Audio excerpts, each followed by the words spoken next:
আপনার মাকে যদি কেউ ধর্ষণ করে, আপনার ফোনকে আপনার সামনে থেকে ধরে নিয়ে যায়, তখন কি আপনি বসে ফতুয়া তালাশ করবেন, না আপনাকে যা আছে তার উপর হামলা করে? কোনটা? আজকে যারা ফতুয়া তালাশ করে তাদের চান বুঝতে হবে, ওরা ওই ডক্টর আফিয়া সিদ্দিকাকে নিজের বোন মনে করে না। যদি ওদেরকে বোন মনে করতো, ওই আবু গারিব কারাগারের মা বোনদেরকে, যাদেরকে প্রতি রাতে 10টা 20টা 25টা আমেরিকান সৈন্যরা ফর্ষণ করে, এদেরকে এরা নিজের বোন মনে করে না। যদি বোন মনে করতো তাহলে আর ওই ফতোয়া না দিয়ে বলতো, চাও মুসলিম যুবকেরা তোমরা প্রত্যেকে নিজের সামনে একটা বোম নিয়ে বুলেট হয়ে তোমরা ওখানে হামলা করো, ওদেরকে উদ্ধার করে নিয়ে আস। ভাইরা আমার, অনেকে আমাদেরকে পরামর্শ দেয়, হেকমা নিয়ে আলোচনা করেছি। ভাইরা আমার, পরিষ্কার হলেন, আল্লাহর দিন আমাদের জন্য ঠেকা নয়। আমরা মরে গেলে দিন শেষ হয়ে যাবে। এইটা যদি হতো, আল্লাহর নবী বদরের যুদ্ধে কেন আসলেন? এই চিন্তা করলেন না? আমরা 313 জন মানুষ পাত্র, ওরা 1000 সশস্ত্র যোদ্ধা, আমাদেরকে মেরে ফেললে তো ইসলাম শেষ হয়ে যাবে। আর ওই সময় তো বাস্তব তাই ছিল আমাদের দৃষ্টিতে। আমরা মরলে ইসলামের কাজ করা বহু লোক এখন মনে আছে। ওই সময় ওই 313 জনের মধ্যে আল্লাহর নবী নিজেও আছেন। আল্লাহর নবী শহীদ হয়ে গেলে আর কেউ আছে? এই সময় চিন্তা করলেন না? ওই সময় হেকমা চিন্তা করেন নাই যে এখন আমরা যদি সত্য কথা বলি আমাদের মাদ্রাসা বন্ধ হয়ে যাবে? হলে হয় কি হলো? আপনারা জানেন, মোল্লা ওমর হাফেজাহুল্লাহ তাআলা, যখন তাকে বলা হলো যে শাইখ ওসামাকে কুফফাদের হাতে যদি অর্পণ না করা হয় তাহলে আমাদের এই সব শেষ হয়ে যাবে, ওরা হামলা করবে। মূর্তি যখন ভাঙ্গার সিদ্ধান্ত হলো, পুরা দুনিয়ার কুফফাররা এসে বলল মূর্তি ভাঙ্গা যাবে না। ওনার সঙ্গে যারা ছিল তারা অনেকে পরামর্শ দিল, মূর্তি ভাঙলে দুনিয়ার অবস্থা খারাপ হয়ে যাবে, দুনিয়ার নিজাম নষ্ট হয়ে যাবে, আমাদের সব আফগানিস্তানের আমাদের যে একটা তালেবানদের একটা হুকুমত এসলো, খিলাফতের ধ্বংস হয়ে যাবে। মোল্লা ওমর বলল, যেই খেলাফত ব্যবস্থা মূর্তি ভাঙতে পারবে না, আর যেই খেলাফত ব্যবস্থা একজন মুমিনের নিরাপত্তা দিতে পারবে না, এইরকম খেলাফত ব্যবস্থা টিকার এখন দরকার নেই। ভাইরা আমার, আমরা খেলাফত টিকাবো না মুমিনদেরকে রক্ষা করবো? কোনটা?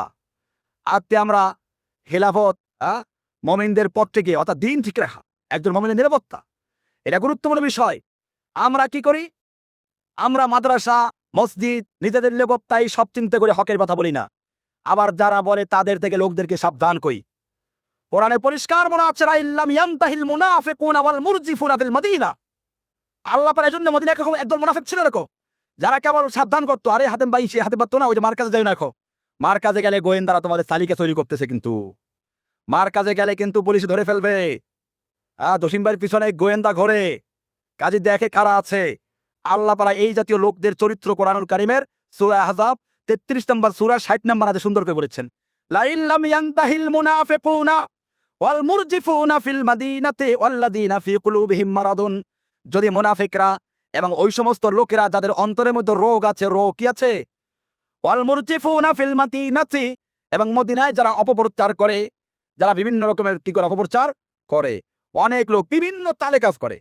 কিছু আছে এখানে যাইও না, গোয়েন্দারা ধরে ফেলবে। কিছু লোক আছে, জসিম ভাই সব ঠিক আছে, কিন্তু নেতৃত্ব দিতে পারে না। আমার কোনো দল আছে যে নেতৃত্ব দিব? কিছু লোক আছে এরকম, শুনি আমাদের সাথেই চলে, প্রচার করে, নেতৃত্ব দেওয়ার যোগ্যতা নাই। আমি তো নেতৃত্ব দেইও না, দেই নাকি? আমার কোনো দল আছে? দল থাকলে নেতৃত্ব দেওয়ার প্রশ্ন, আমার দলই তো নাই। এটা পরিষ্কার। আমি যেটা মসজিদে বলি, দরে বলি, ভিতরে বলি, বাইরে বলি, ওই একই কথা বলি। আমার কোনো দল নাই। দল আছে নাকি? আমি কোনো দলের পক্ষেও কাঁপতে না। কোরআন হাদিসের পক্ষে যাদের দুইটা জিনিস ক্লিয়ার আছে, তাওহীদ আছে, জিহাদ আছে, আমি তাদের পক্ষে কথা বলি। যতক্ষণ পর্যন্ত দুনিয়ার যে কোনো প্রান্তিক থাকুক, তারা কোরআন এবং সুন্নাহর পক্ষে থাকবে, আমরা তাদের পক্ষে আছি। আর কোরআন সুন্নাহর বিপক্ষে যখন চলে যাবে, আমরা তাদের সঙ্গে নাই। এটা পরিষ্কার। আমাদের কোনো দল নেই, এটা পরিষ্কার বলে দিচ্ছি। যুগে যুগে বিভিন্ন ইমামরা বিভিন্ন ফতোয়া দিয়েছেন, কাজ করেছেন। ইমাম ইবনে তাইমিয়ার কোন দল ছিল? ইমাম বুখারীর কোন দল ছিল? ইমাম আহমদ হাম্বলের কোন দল ছিল? ইমাম মালিকের কোন দল ছিল? কোন দল ছিল না। তারা ইসলামের কাজ করে গেছেন, আমরাও সেরকম কাজ করছি। ইসলামের জন্য কোরআন এবং হাদিস অনুযায়ী বর্তমান সময়ে সবচেয়ে বেশি যে জিনিসটার প্রয়োজন, তা হচ্ছে 1 নম্বর আকীদা, আর 2 নম্বর হচ্ছে কি মানহাজ, আল্লাহর জমিনে আল্লাহ দিন কায়েমের জন্য জিহাদ করা। এটার পক্ষে আমরা কথা বলছি। এবং আমরা এটা বলে যাই, তোমরা দুনিয়া যে কোনো প্রান্তে যে আছো, আপনাদেরকেও বলছি, আপনারা যেখানেই কাজ করবেন জসিম ভাইয়ের জন্য না আল্লাহর জন্য? জসিম ভাইকে বলারও প্রয়োজন নাই যে আমরা আপনার কি করি, কথাগুলো প্রচার করছি।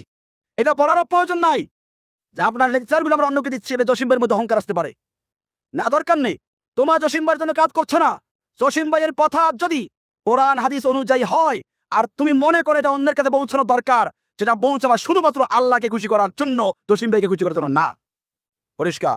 কাজে এটা আমি মাঝখানে একটা মতামত বলে দিলাম। এইরকম অপপ্রচার যারা করে, মদিনা এরকম ছিল, এইসব অপপ্রচার করা, এর থেকে বিরত থাকবেন।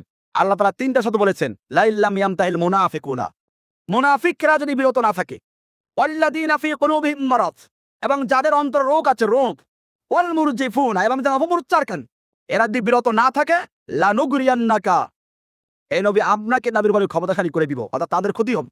ভাইরা আমার, আলোচনা হচ্ছিল ইস্তেকামা, অতাও থাকা, কি হবে তা আমার কান নেই, আমার শত্রু কত বড় শক্তিশালী, আমার কি হবে, মুমিনদের এই সব পরোয়া করে না।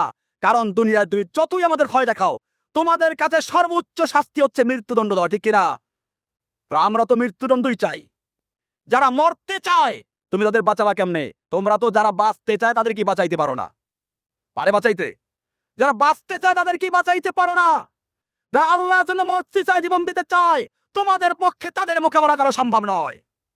এজন্য মনে রাখতে হবে, আজকের কুফফারেরা ভয় পারে ওই সমস্ত মুমিনদেরকে যারা তাদের মা বোনদের ইজ্জত রক্ষা করার জন্য, যারা তাদের মুমিনদের রক্ষা করার জন্য নিজের বুকের সঙ্গে বোমা বেঁধে গিয়ে ওদের ভিড়ের মধ্যে ঢুকে পড়ে, ওই সব মুমিনদেরকে ওরা সবচেয়ে বেশি ভয় করে। আর এই জন্যই দেখবেন এখন একদল দালাল মৌলবী পাঠিয়ে দিয়েছে আত্মঘাতী বোমা হামলা করা জায়েজ কিনা। এটা কেন করে জানেন? এই যে মৌলবীদের ফতোয়া দেওয়ার জন্য, ওরা জানে আমরা সব কিছুর মোকাবেলা করতে পারি, কিন্তু যেই লোকটা মরতে আসে তার মোকাবেলা করা সম্ভব না। আজকে এইখানে আমি একটা বোম নিয়ে নিজের সঙ্গে এখানে উড়িয়ে দেই, আপনারা যে এত শত শত লোক, এতগুলো শত শত লোক কোনো কাজ করতে পারবেন? একজন লোক যদি বোমাচারি দাঁড়াই বলে যে উড়িয়ে দিলাম সত্তর, আর এটা মনে রাখতে হবে যে মরতে আসে তার মোকাবেলা করা সম্ভব। আজকে দুনিয়াতে ইহুদি খ্রিস্টানরা যখন মুসলিমদেরকে নির্যাতন করছে, আপনার মাকে যদি কেউ ধর্ষণ করে, আপনার বোনকে আপনার সামনে থেকে ধরে নিয়ে যায়, তখন কি আপনি বসে ফতুয়া তালাশ করবেন, না আপনাকে যা আছে তার বিরুদ্ধে হামলা করে? কোনটা? আজকে যারা ফতুয়া তালাশ করে তাদের চাং বুঝতে হবে, ওরা ওই ডক্টর আফিয়া সিদ্দিকাকে নিজের বোন মনে করে না।